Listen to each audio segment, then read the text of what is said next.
Hello my fiery friends, the Infernoman here with the latest in budget deck technology.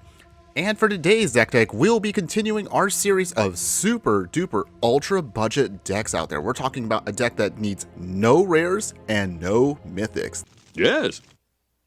That's it. So join me today as we're going to be showing you how you can put together a super awesome deck to play best of one matches and get in your wild cards, get in your wins with a deck that I am simply calling, basically, Burn.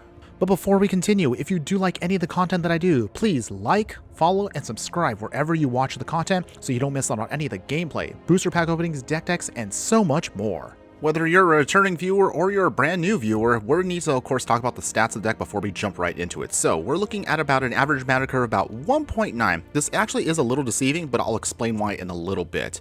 With that, we're of course playing mono red today, and we're rocking 16 creatures, 12 instants, 8 sorceries, 4 enchantments, and 20 lands. Basically, a mono red burn deck is just looking on trying to do as much damage in the early game with creatures, and then hopefully once you get to the mid and late game, just burn them out as fast as possible to get to your win. So in order to do that, let's now talk about the creatures in the deck, and then we'll talk about all the burn spells.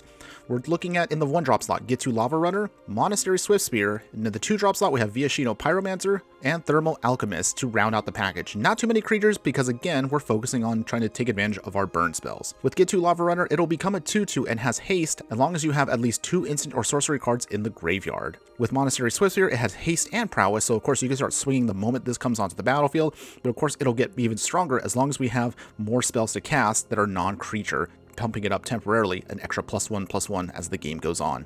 In the 2-drop slot, as I mentioned, Viashino Pyromancer enters the battlefield, does 2 damage to either a planeswalker or a player. Ideally, you want to go to face because, again, we're trying to do as much damage as fast as possible. And our most powerful card that a lot of people most likely are going to try to take out, but if it does stick, it can definitely stack up damage very quickly, is going to be your Thermal Alchemist. This 2-mana Human Shaman is Defender with 0/3, so to put it another way, if you have, say, a Play with Fire that does 2 damage to any target, but you also have a Thermal Alchemist out, you can tap the Thermal Alchemist doing 1. Play with Fire will then untap your Thermal Alchemist, and then that'll do the 2 damage, then allowing you to then retap 1 more time Thermal Alchemist. So in theory, you could do 4 damage for the price of only 1 mana. That is great value, and of course this is also why I personally am a fan of burn decks out there.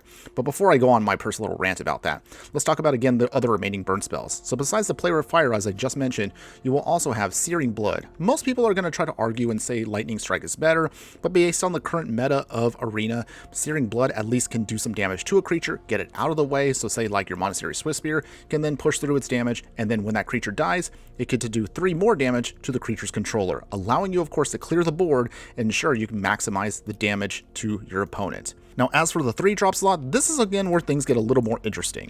This is where the fun begins. We have Wizard's Lightning, which will do 3 damage to any target, and same with Skewer the Critic. So with these 2 cards right here, although they do look a little expensive for burn spells, they actually can be casted for 1. Of course, as you can see right here, Wizard's Lightning will only cost 1 if you control a wizard. And of course, your wizards are going to be Viashino Pyromancer and Get to Lava Runner to hopefully make this as cheap as possible. For Skewer the Critics, it'll only cost 1 if you've already done some damage to an opponent this turn. So in other words, if say like you pinged with your Thermal Alchemist, that means your Skewer the Critics will only cost you 1 mana, allowing you to then maximize its potential and also the value out of it. Now, of course, one of the biggest weaknesses to any burn deck is running out of steam. So in order to assure that we can still push through a little bit more, you'll have your copies of Light Up the Stage. Same thing, it has the Spectacle ability, just like Skewer the Critics, meaning as long as we can do some damage prior, this will only cost you 1 mana to cast the spell. By doing that, you can then exile the top 2 cards in your library, and until the end of your next turn, you can then play those cards. Ideally, time this where if you can play it for the 1 and maybe you didn't put down your land yet, if you at least exile a land, you can maximize the value out of the card and get a ton out of it in exchange. But otherwise, the only other final card we'll talk about that kind of gives us a little bit of interesting value is one that's your only enchantment in the deck. Kumamo Faces Kakazan. On turn 1 as the saga enters, you can do 1 damage to each opponent and each planeswalker they control. When you get to part 2, you can then cast your next creature spell and it comes into the battlefield with a +1/+1 counter on it, making it a little bit more stronger and much more effective in battle. And finally, you exile it on the 3rd part, which then flips into Etching of Kumamo, making it a 2/2 hasty creature. And when it flips over to Etching of Kumamo, Kumamo, if a creature dealt damage this turn by a source we control would die, they get exiled. This can be very effective, but again, we just mostly want it because it gets a ton of value for just one simple mana. And of course, because we are as simple as we can be, I just want to make this easier. Yes, I know there are going to be some cards you could put in here besides 20 mountains, but again, we're focusing on making this as beginner as possible. But we'll talk about that a little bit later on. The only other thing I'm going to explain to you to round out is strategy. So the strategy, of course, in the early game is get down your E2 Lawful Runner or your Monastery Swiftspear or your Kumamo, ideally on that first turn. If you do know you have a creature in hand, ideally play the Kumamo first, so this way when you get to your next turn, that next creature will enter with a +1/+1 counter on it. There might be some awkward turns where you might end up having a Thermal Alchemist out on turn 2, and that means that while you won't be able to do damage with it because Kumamo, even though it puts a +1/+1 counter on it, it has Defender, so that means it can't attack. But even so, having a Defender with a 1/4 can still be a great blocker for a chunk of the game, which can then stall out your opponent as you again try to build up your strategy. Remember that again, in terms of sequencing your creatures, assume that your opponent will always have some kind of removal. So get to Lava Runner ideally shouldn't come in at least until a little bit later on, unless if you've already cast a couple spells on turn 2. Monastery Swiftspear again can be a bigger threat against your opponent, so they're probably going to prioritize taking that out first in terms of your other creatures. And the other major priority for an opponent will be your Thermal Alchemist. If you can already assume and accept that your cards are going to get countered or get blown up when they enter the battlefield, then know that you might want to save your Thermal Alchemist for a little bit later when their hand is a little lighter. Viashino Pyromancer, at the very least, even if it does get blown up, at least will do the 2 damage to a player or a planeswalker. And if you already know that you have a couple of other potential spells in hand, make sure to then maximize them if you need to, instead of having to pay full price if you can afford it into the mid game. The only awkward card I'm going to admit, of course, is your Searing Blood. If your opponent doesn't have any other creatures in their deck, then Searing Blood kind of doesn't really do much. So if you feel like that's not working for you, I can always recommend, again, Lightning Strike as an alternative. But again, based upon my testing recently in Arena, we definitely have a lot more creatures, mostly mana dorks, where this is where Searing Blood is going to get the most value out of.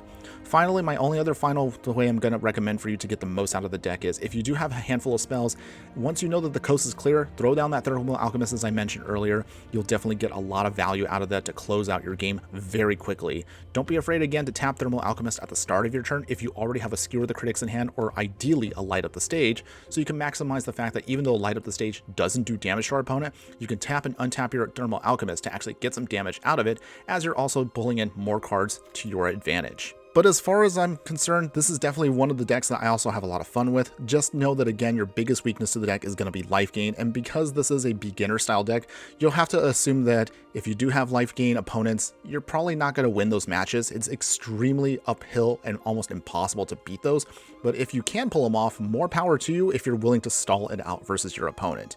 As far as upgrading the deck, one of the other awesome things about Mono Red is there are so many different ways you can upgrade this. So again, as I mentioned before, if you saw my previous video, rather than ramble on about a handful of cards out there, you're going to see, of course, on screen right now, a couple of quick little screen caps I have of many of the decks that I built on this channel over the course of the couple years that we've been running this. You'll see that there are variations of Mono Red. There are also some variations if you want to get super spicy and splash into other colors.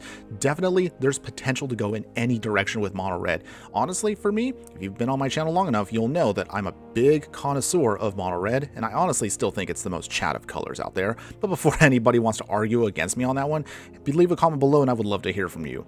My only other final thoughts I want to say is, for those of you that did stick around for the entire video, I really appreciate your support out there. We're going to keep continuing to make and finish off the rest of the colors and make some basic decks for you. So for any one of you that are a fan of specific colors, don't worry, I will definitely acknowledge a color that you may be a fan of, and definitely stick around so you can see what we're going to be building in the future. But otherwise, if you're a fan of Mono Red like I am, if you're a fan of burn decks also like me, or if you're just a fan of just the archetype of red deck wins in any way, shape, or form, by all means give this deck a try, and I assure you, when you get your wins in and burn out your opponent, you'll have a lot of fun doing so. You'll get all the gold that you're going to need to build up to your potential meta decks in the future, maybe some gems on the way, and save up your rares and mythics, whether you want to upgrade this or whether you just want to try something else in the future. I assure you, when you get your wins in with this deck, you will not be disappointed.